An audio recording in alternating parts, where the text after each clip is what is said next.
On Tuesday, September 11th, 2001, our nation saw one of its most revered symbols go down in a haze of political terrorism, and along with it, 3,000 innocent lives. Yet from that horrific act rose Tuesday's Children, to help all those kids who lost parents and loved ones that day. For Tuesday's Children, the events of that day and all the healing that followed have had far-reaching effects. Today, our legacy of healing lives on. In programs like Project Heart to Heart, this 3-day workshop brings military widows together with widows from Tuesday, September 11th to heal, grow, and thrive for a lifetime.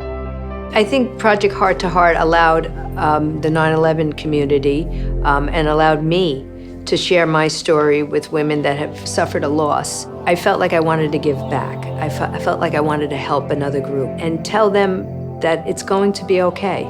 Project Heart to Heart was my introduction to Tuesday's Children. And I went to Heart and met 13 other truly amazing women who were in the same place I was. And a woman who I didn't know 6 hours ago would put her hand on my hand and say, I've been where you are.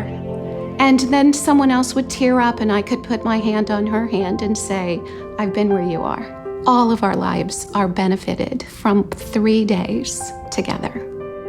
Our heritage of healing also lives on in places like Newtown, Connecticut, to help a community racked by grief recover from yet another senseless act of violence.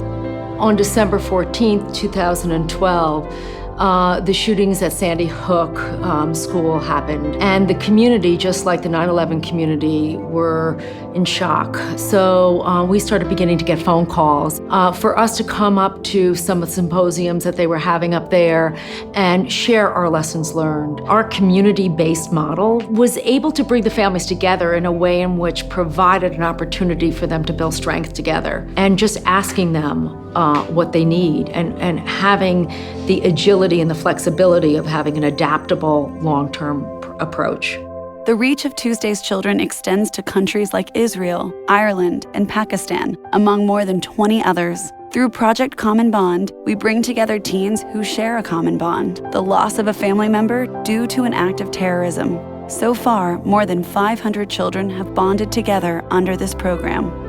Project Common Bond is definitely important because knowing that there's people who've experienced things similar to you and things worse than you, it helps you to be like, okay, well, I'm going to move on from this experience. I'm going to get stronger from this experience that I've had. I was in 7th grade when my dad died, and I remember walking around school feeling like an alien because nobody understood what I was going through. That is what strikes me the most of Project Common Bond. You're bringing children from all across the world who have been impacted in similar ways. That ability to see each other and to communicate is priceless. In my group, there was kids from Northern Ireland and Macedonia and Spain and Kosovo, and I thought it was amazing seeing like what happened to them versus like what happened to me. And even with other Tuesday's Children kids that were there, I got to meet so many other kids with just similar situations, but like see how it's affecting them in their lives. Being at this camp, like hearing everyone have the same type of experiences and still be open-minded for peace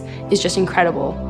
Recently, the voices of Tuesday's Children could be heard comforting the citizens of Paris, sending out messages of hope and support at a time when the city was besieged by an act of terrorism. When these events occur across the world, it takes me back to, when I was 12 years old, and my dad died. And then I always see the response to it is always love. You come out of that and everybody rallies together.